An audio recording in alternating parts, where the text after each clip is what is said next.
If he's celebrating at all, he'll be doing it on the set of a movie he's filming in the wilds of Iceland, while back at home, his family and his faith are under intense scrutiny. Katie Holmes seen out in Manhattan on Monday without her wedding ring.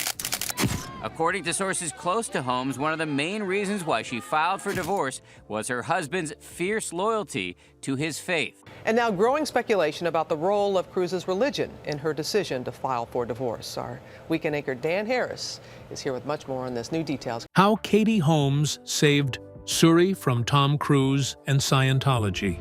The divorce papers were filed at 3 a.m. on a Thursday morning.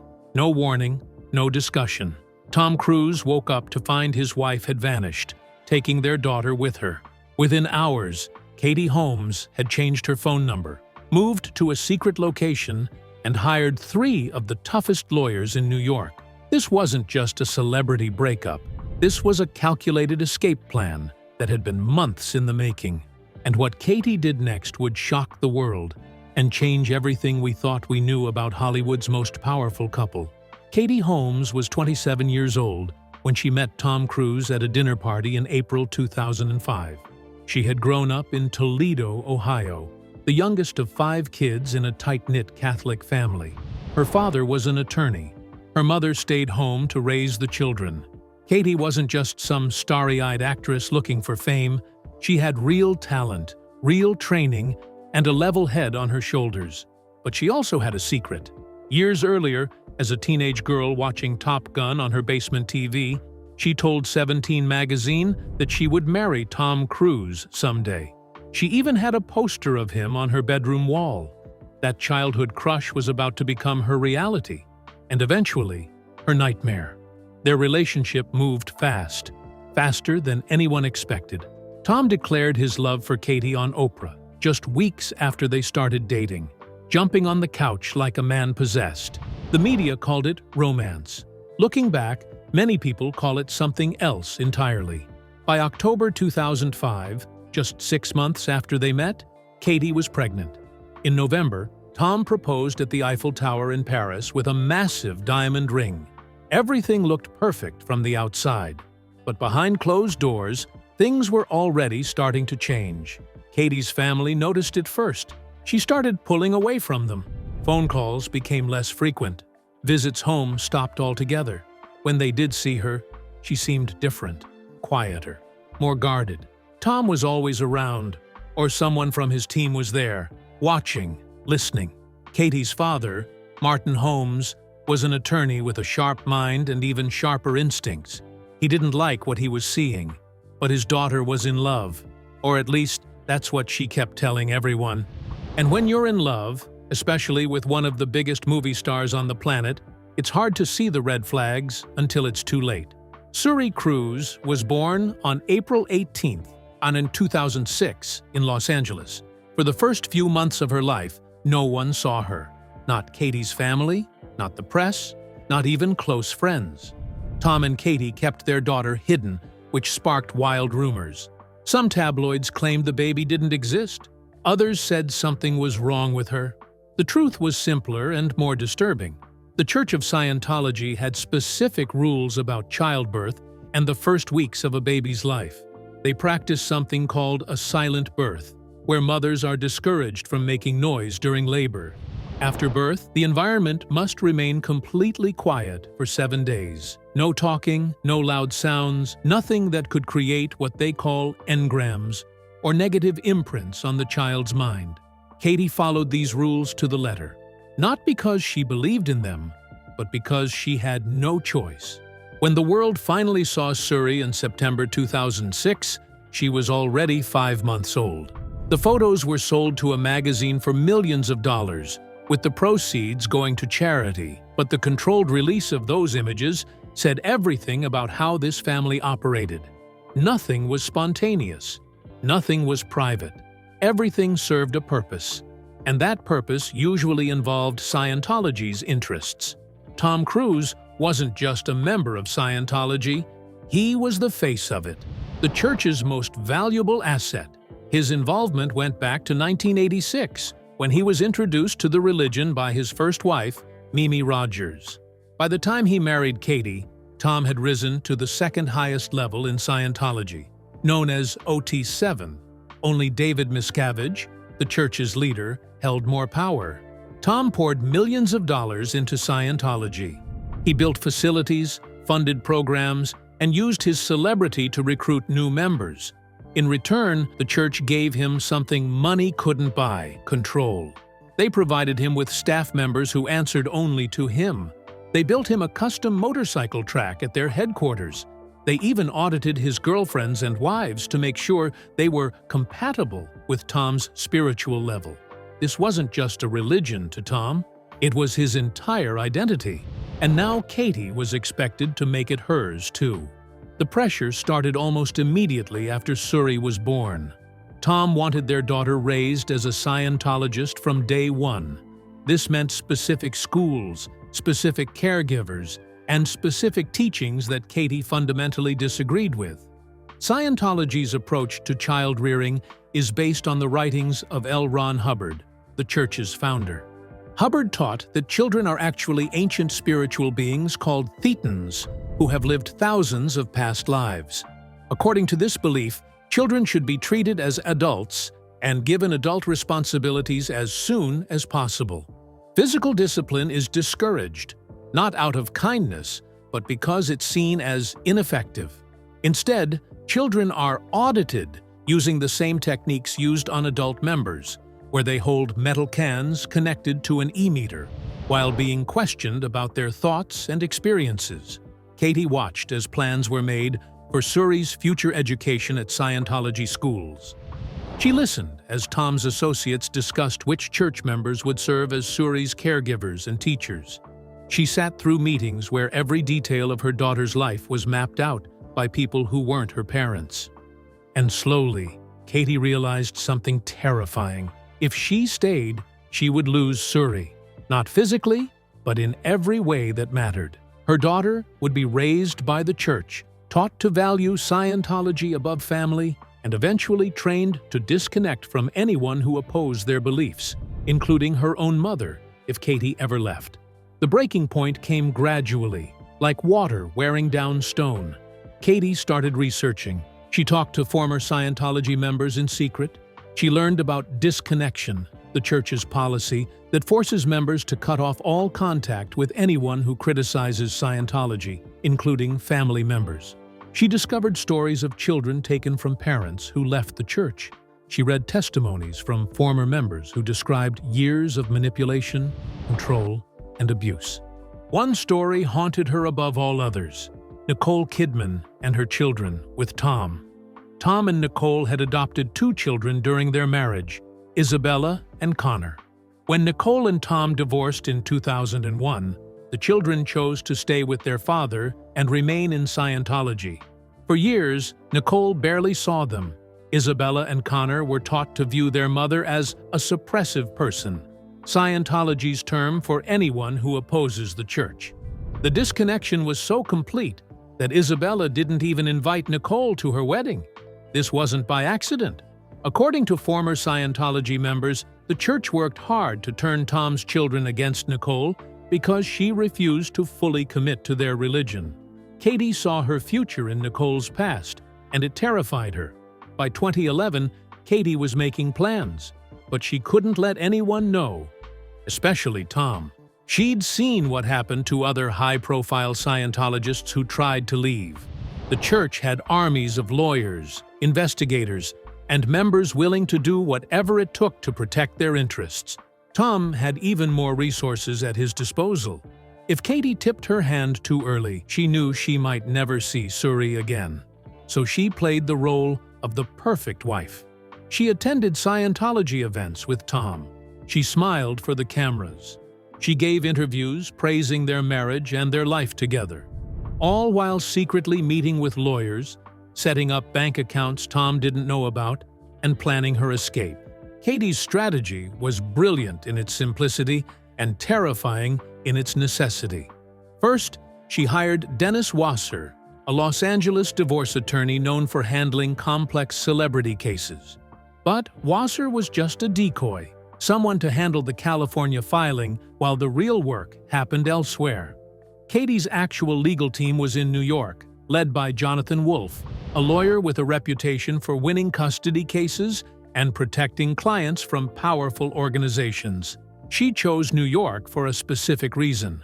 Under New York law, the first person to file for divorce gets a massive advantage in determining where the custody battle will take place.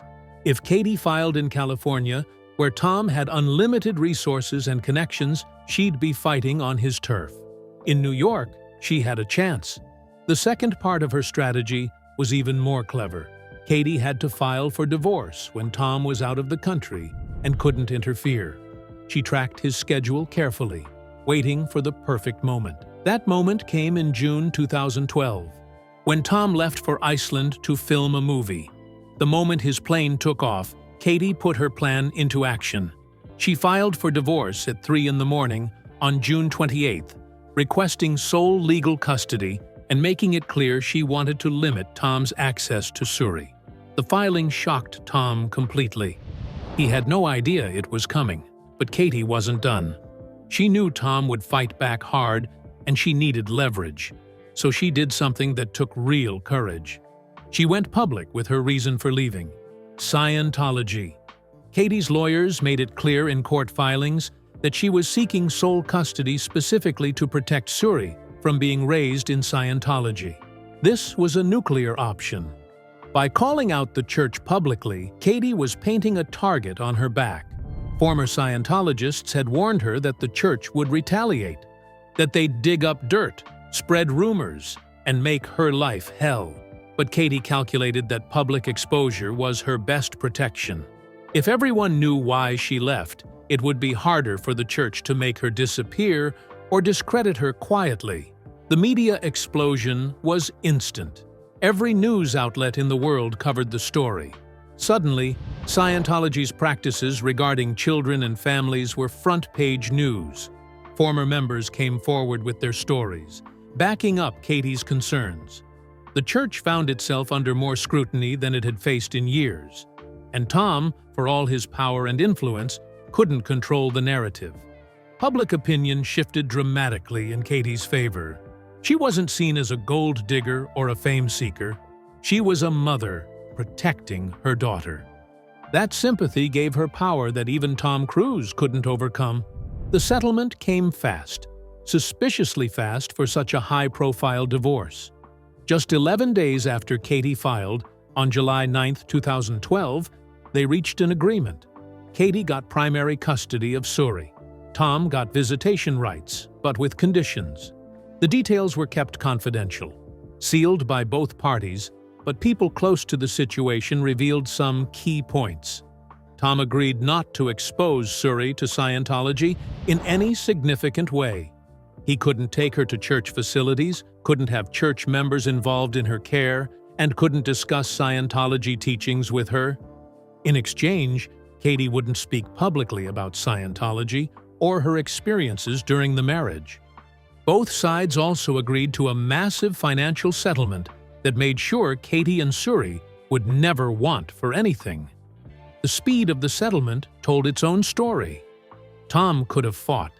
He had the resources to drag the case out for years, to make Katie's life miserable, to use every legal trick available. But he didn't. Some observers believe the Church of Scientology pressured Tom to settle quickly.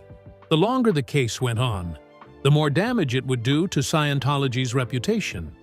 They were already facing declining membership and increased scrutiny. A prolonged custody battle with Katie exposing church practices in court testimony would have been devastating. Better to settle fast, seal the records, and move on. Tom took the deal, but the cost was his relationship with his daughter. The first year after the divorce was intense. Katie moved to New York City, far from Hollywood and far from Scientology's headquarters in Los Angeles. She enrolled Suri in a private Catholic school, going back to her own religious roots. Katie changed her phone number, changed her security team, and changed her entire life. She turned down movie roles that would take her away from Suri for extended periods. She gave up the glamorous Hollywood lifestyle she'd known with Tom. Everything became about creating a stable, normal environment for her daughter. Tom visited Suri in those early months, but the visits were awkward and supervised. The man who once jumped on Oprah's couch declaring his love for Katie now barely spoke to her. Their communication went through lawyers and assistants.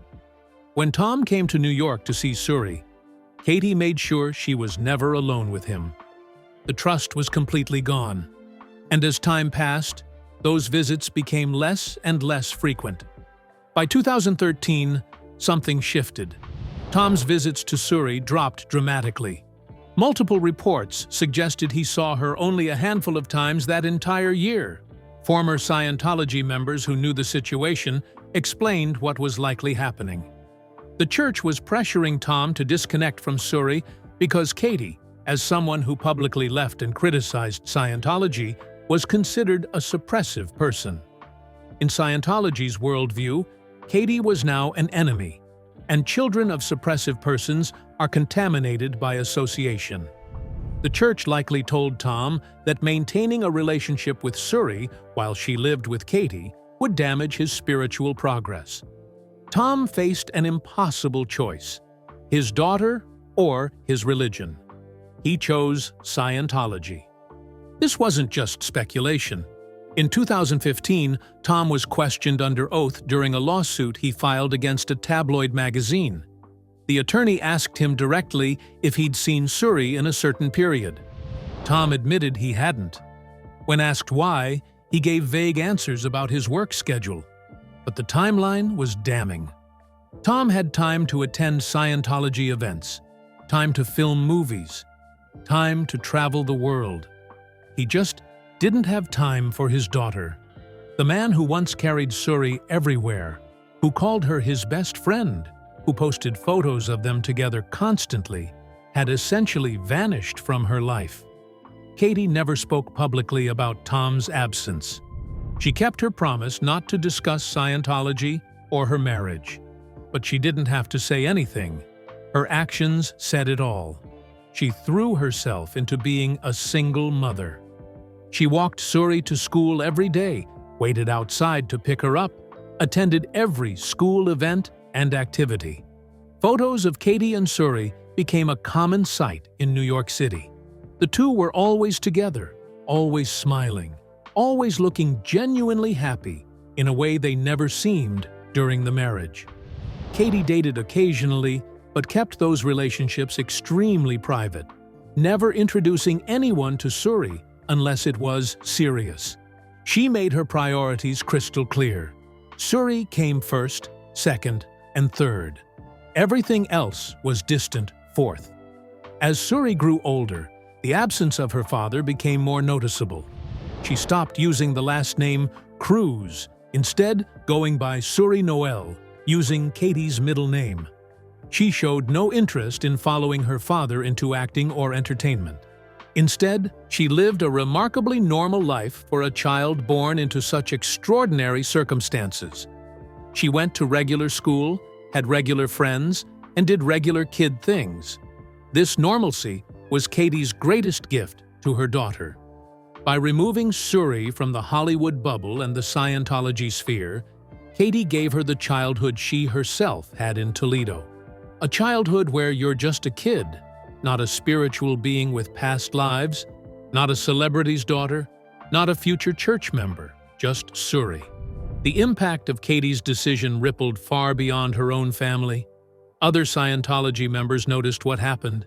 If someone as high-profile as Katie Holmes could leave and win, maybe they could too.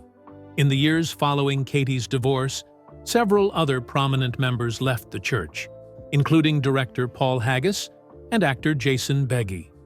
Some specifically cited Katie's courage as inspiration. A woman named Leah Remini, who had been in Scientology for over 30 years, left in 2013 and later created a documentary series exposing the church's practices. Remini has stated multiple times that watching what Katie did gave her strength to make her own exit. The church fought back, of course. They launched investigations into Katie's background, trying to find anything embarrassing or damaging. They followed her movements and documented her activities. Former members report that Scientology leadership was furious about Katie's defection and the publicity it generated. David Miscavige himself allegedly called Katie's departure a betrayal and authorized significant resources to monitor her. But Katie's strategy of going public and gaining public sympathy worked. Anything the church tried to do to her would only confirm the very concerns she'd raised about their vindictive nature. They were trapped by their own reputation. Tom's career took hits in the aftermath. His next few movies underperformed at the box office. His Q score, which measures celebrity likability and popularity, dropped significantly. The jumping on the couch moment that had seemed charming or eccentric during his relationship with Katie now looked unstable in retrospect. People started asking harder questions about Scientology and Tom's role in the organization. Leaked videos of Tom at Scientology events, where he spoke with messianic fervor about the church's mission, made him look extreme rather than devoted. The carefully crafted image of Tom Cruise as America's action hero started to crack, and the man underneath looked more complicated and controversial than his fans wanted to believe. But Tom is nothing if not resilient. He doubled down on his action movie career, performing increasingly dangerous stunts in the Mission Impossible franchise. He rebuilt his box office appeal by focusing entirely on being the hardest-working actor in Hollywood.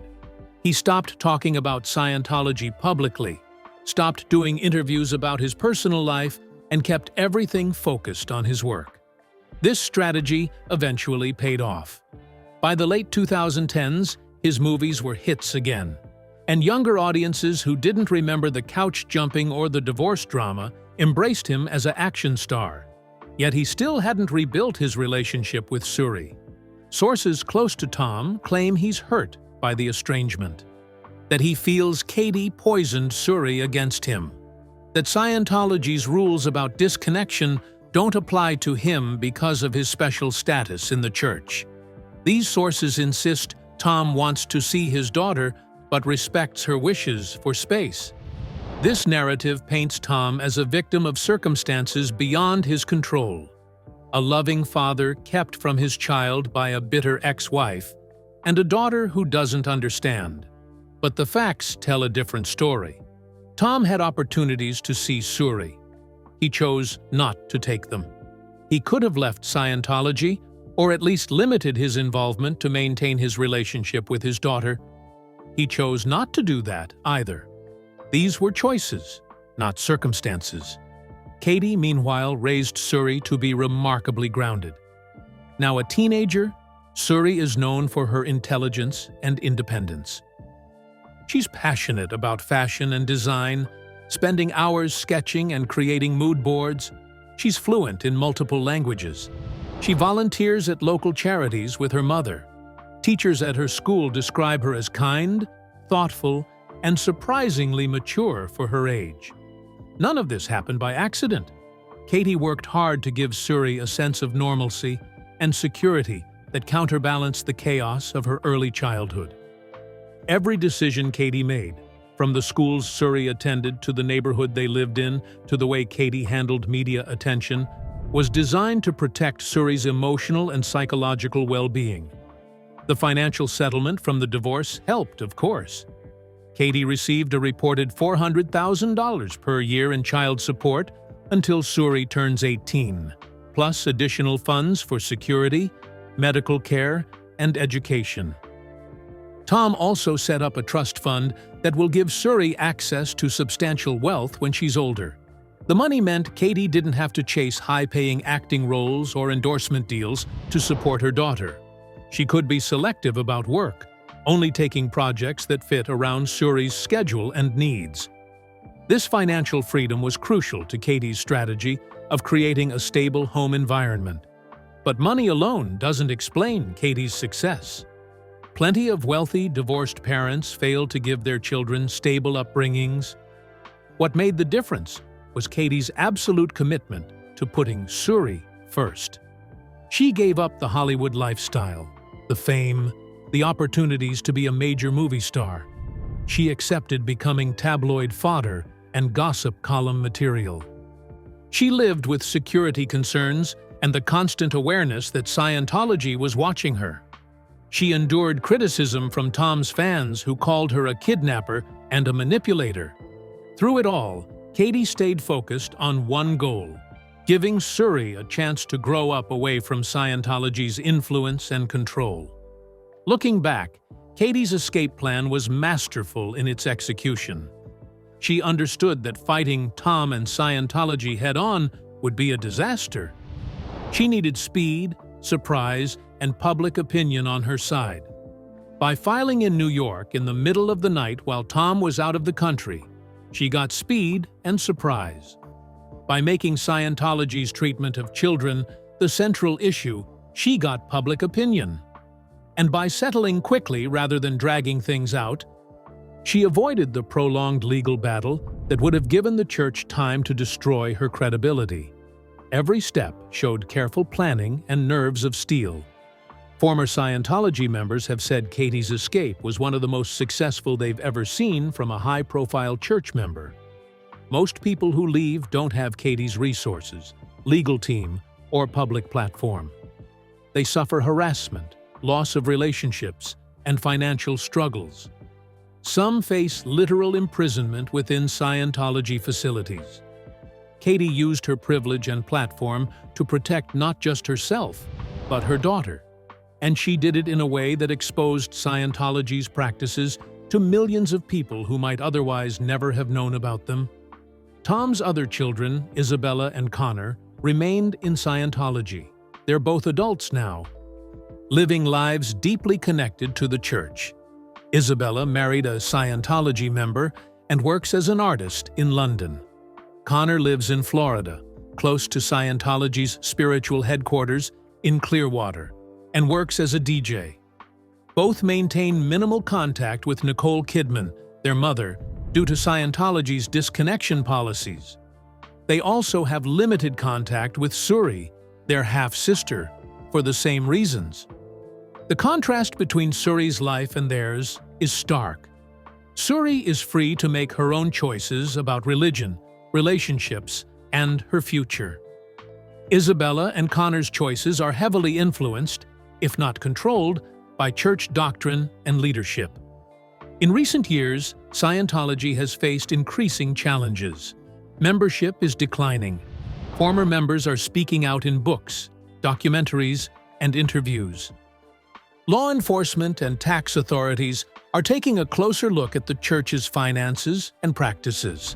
Katie's high-profile departure in 2012 was one of several major blows to the church's reputation during that period.